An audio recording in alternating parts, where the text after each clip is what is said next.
छह डाला। रचयिता पंडित दौलत राम जी। परिचय। प्रवचनकार पंडित अभय कुमार जी, दर्शनाचार्य। अध्यात्म जगत में हिंदी पद्य रचनाओं में छह ढाला का अपना एक महत्वपूर्ण स्थान है।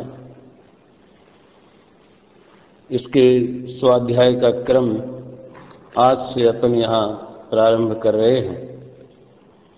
छह ढाला को हिंदी का समयसार कहा जाता है, छोटा समयसार कहा जाता है। पहले अपन इसमें थोड़ा सा दौलत राम जी का जीवन परिचय पढ़ते हैं। छह ढाला जैसी अमर कृति के रचनाकार पंडित दौलत राम जी का जन्म विक्रम संवत 1855-56 के मध्य शासनी जिला हाथरस में हुआ था। वो शासनी अलीगढ़ है ना, जहाँ मंगलायतन बना है, तो उसी स्थान पर शासनी में तो मंदिर में दो बार लिखी है छह ढाला। एक तो पेंटर के हाथ से ऐसे थोड़ा अच्छे अक्षर नहीं है, लिखान बहुत सुंदर नहीं है, लेकिन छह ढाला लिखी।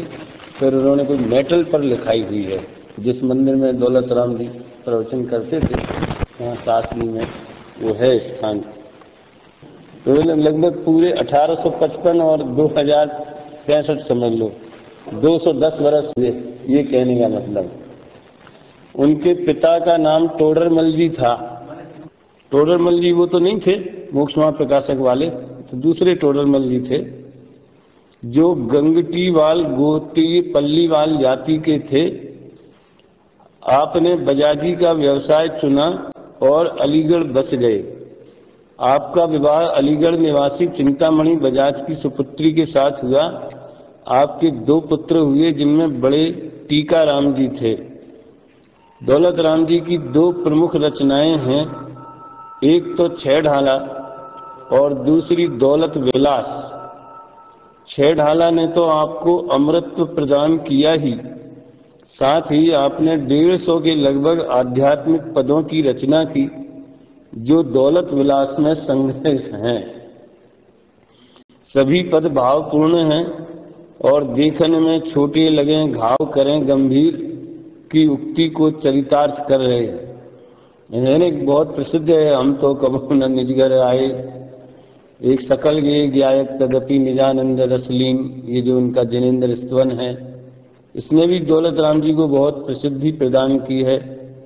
एक निरखत जिन चंद्र वदन स्वपद सुरुचि आई, जिनेंद्र स्तवन है। वास्तव में दौलत राम जी का साहित्य बहुत उच्च कोटि का है।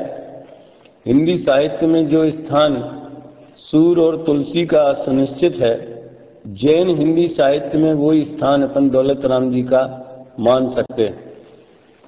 छह ढाला ग्रंथ का निर्माण विक्रम संवत 1891 में हुआ। ये कृति अत्यंत लोकप्रिय है तथा जन जन के कंठ का हार बनी हुई है। इस ग्रंथ में संपूर्ण जैन धर्म का मर्म छिपा हुआ है। तो विक्रम संवत 1891 में ये बनी थी। अब श्रीमद जी के साथ मेल बिठाना आत्मसिद्धि कब रची होगी, खैर वो अलग विषय है। मुझे तो थोड़ा ये बताना है इस प्रसंग में, छह ढाला लोकप्रिय क्यों हुआ। आप शायद जानते होंगे कि 3 कवियों ने छह ढाला लिखी है। इसके पहले दयानंद राय जी ने भी छह ढाला लिखी है और बुद्धजन जी ने भी छह ढाला लिखी है। बुद्धजन जी को तो दौलत राम जी ने याद किया है लास्ट में, करियो तत्व उपदेश यह लखी बुद्धजन की भाख। मैंने बुद्धजन जी को फॉलो करते हुए मैंने ये छह ढाला ग्रंथ बनाया। सागर में एक स्थान है मकरोनिया, वहां पर अपना मुमुक्षु मंडल का जो मंदिर है, उसमें उन्होंने तीनों छह ढाला दीवार पे लिखाई हुई है। इन पहले की जो दो हैं, उनका जो साहित्यिक स्तर है वो उतना मैच्योर यानी प्रौढ़ नहीं है, इसलिए वो समाज में उतनी चल नहीं पाई। और जब एक चीज अच्छी चीज मार्केट में आ जाती है तो कमजोर चीज रह जाती है। ये तो इसी बात है, साहित्य का भी यही नियम है? करेंसी का दूसरा नियम, अच्छी करेंसी वो मार्केट में नहीं आती। पुराना नोट पहले चलाएंगे, नया नोट जेब में रखेंगे। साहित्य जो है, अच्छा साहित्य है, वो अपने आप मार्केट में आएगा, ऐसा उसका स्वभाव है। तो छह ढाला लोकप्रिय क्यों हुआ? उसके कई कारण हैं। सबसे पहला कारण तो वो पद्य में है। गद्य उतना जल्दी फैलता नहीं है, वो मेमोरी में सेफ भी नहीं रहता। पद्य लोग याद कर लेते, बहुत से लोगों को आत्मसिद्धि कंठस्थ है, समझ में आया, छह ढाला कंठस्थ है, तो पद्य रचना जो है वो याद रखने में सुविधा होती है और उसे गाने में रसोत्पादन होता है, रस का अनुभव होता है, मजा आता है। समझ में आया?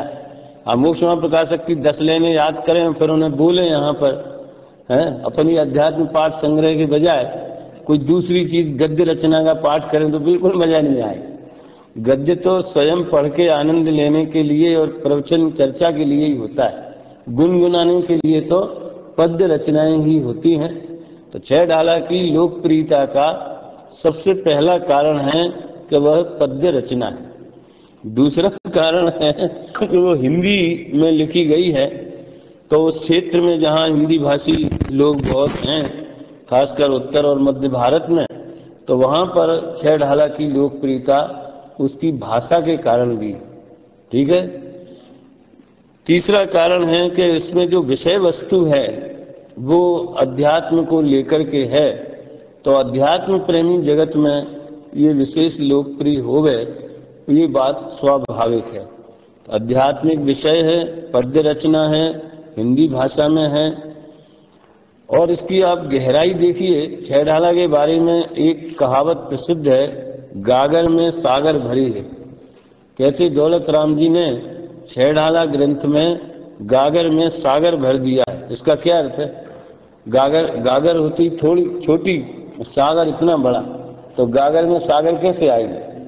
लेकिन काव्य में ये क्षमता है, खासकर दौलत राम जी के काव्य में, जैसे श्रीमद जी की आत्मसिद्धि है ना, वो भी गागर में सागर है, तो ये भी गागर में सागर है। थोड़े में बहुत कहने की सामर्थ्य इसमें पंडित जी ने उसका प्रयोग बहुत अच्छी तरह से किया है, ये इसकी विशेषता है।